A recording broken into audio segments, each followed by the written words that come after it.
Igitabo cy'Itangiriro nicyo gitabo cya mbere cyo muri Bibiliya kandi inkuru yacyo igabanyijemo ibice bibiri by'ingenzi. Umutwe wa mbere kugeza mu wa 11 havuga inkuru y'Imana n'iy'isi yose. Hanyuma umutwe wa 12 kugeza mu wa 50 havuga inkuru y'Imana n'umuntu umwe gusa, Aburahamu n'umuryango we. Kandi ibi bice byombi bihuzwa n'inkuru iri mu ntangiriro z'umutwe wa 12. Kandi iyi miterere idufasha gusobanukirwa ubutumwa bw'iki gitabo muri rusange n'uburyo kiduha ishusho y'inkuru ya Bibiliya yose. Igitabo gitangira Imana ifata akajagari n'umwijima bivugwa mu nteruro ya kabiri ya Bibiliya, ikabihinduramo gahunda n'ubwiza n'ibyiza biva muri byo. Irema isi aho ibinyabuzima bishobora gutera imbere. Kandi Imana irema ibiremwa byitwa abantu cyangwa Adamu mu Giheburayo. Yabaremye mu ishusho yayo, bifitanye isano n'inshingano n'intego byayo mu isi y'Imana. Abantu baremwe kugira ngo bagaragaze kamere y'Imana ku isi. Kandi bashyizweho nk'abahagarariye Imana gutegeka isi yayo mu izina ryayo, bisobanuye gukoresha ubushobozi bwayo bwose, kuyitaho no kuyigira ahantu ubuzima bushobora gutera imbere kurushaho. Imana iha abantu umugisha. Ni ijambo ry'ingenzi muri iki gitabo. Kandi baha ingobyi ahantu ho gutangirira kubaka iyi si nshya. Ubu rero ikintu cy'ingenzi ni uko abantu bafite amahitamo y'uko bagiye kubaka iyi si, kandi ibyo bigereranywa n'igiti cy'ubumenyi bw'icyiza n'ikibi. Kugeza ubu, Imana yatanze kandi isobanura icyiza ndetse n'ikibi. Ariko Imana iha abantu icyubahiro n'umudendezo wo kwihitiramo. Mbese bagiye kwizera ibisobanuro by'Imana cyangwa bagiye gukoresha uburenganzira bafite bishyirireho ubusobanuro bwabo bw'icyiza n'ikibi? Kandi biri mu kaga ni byinshi. Kwigomeka ku Mana ni ukwakira urupfu, kuko uba urimo gutera umugongo utanga ubuzima bwe. Ibi bigereranywa n'igiti cy'ubugingo. Mu gice cya 3, ishusho idasanzwe, inzoka yinjira mu nkuru. Inzoka ntiyavuzweho ibindi uretse kuba ari ikiremwa Imana yaremye. Kandi biza kugaragara ko ari ikiremwa cyigometse ku Mana kandi gishaka kuyobora abantu mu kwigomeka no mu rupfu rwabo. Inzoka ivuga inkuru itandukanye ku by'igiti no ku by'amahitamo. Ibabwira ko kumenya icyiza n'ikibi bidatuma umuntu apfa, ko ahubwo ari inzira y'ubuzima no guhindurwa nk'Imana ubwayo. Noneho igitangaje kibi giteye agahinda ni uko tuzi ko abantu basanzwe bameze nk'Imana. Baremwe mu ishusho y'Imana. Ariko ho kwiringira Imana, abantu bahisemo kwigenga. Bafashe ubumenyi bw'icyiza n'ikibi bwabo, maze mu kanya nk'ako guhumbya, inkuru yose irazamba. Icyabanje kwangirika ni ubusabane bw'abantu. Umugabo n'umugore bahise babona ko ari abanyantege nke. Ubu ntibashobora no kwizerana, nuko badoda ibibabi bahishanya imibiri yabo. Icyangiritse ubwa kabiri ni ubusabane hagati y'Imana n'abantu bwatakaye. Bahunga bihisha Imana, maze Imana ibabonye, batangira uyu mukino wo gushinja amakosa uwigometse mbere. Noneho hano inkuru irahagarara, maze hakabaho urukurikirane rw'ibisigo bigufi aho Imana itangariza inzoka, hanyuma ikabwira abantu ingaruka zibabaje z'ibyo bakoze. Imana ibanza kubwira inzoka ko nubwo yasaga naho itsinze, ko yamaze gutsindwa no kurya umukungugu. Imana isezeranya ko umunsi umwe imbuto, bisobanura urubyaro, ruzaturuka ku mugore ruzakomeretsa umutwe inzoka. Ibyo bisa nk'inkuru nziza, ariko iyi ntsinzi izazana n'ikiguzi, kuko inzoka nayo izakomeretsa agatsinsi no ku rubyaro mu gihe nayo izaba ijanjagurwa umutwe.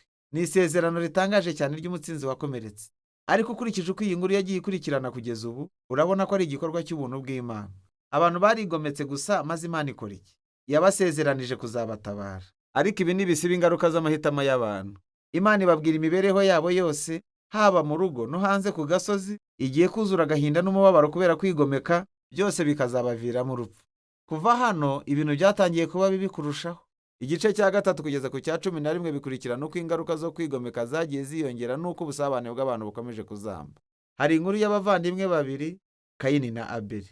Kayini agirira ishyari murumuna we ku buryo ashaka kumwica.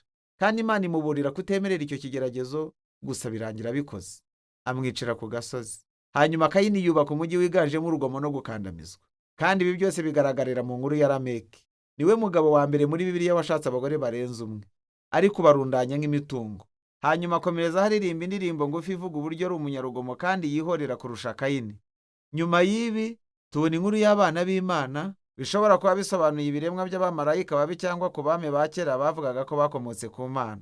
Kimwe na Lameki, bashatse abagore benshi uko bashatse, maze babyara abanefiri, abarwanyi bakomeye ba kera.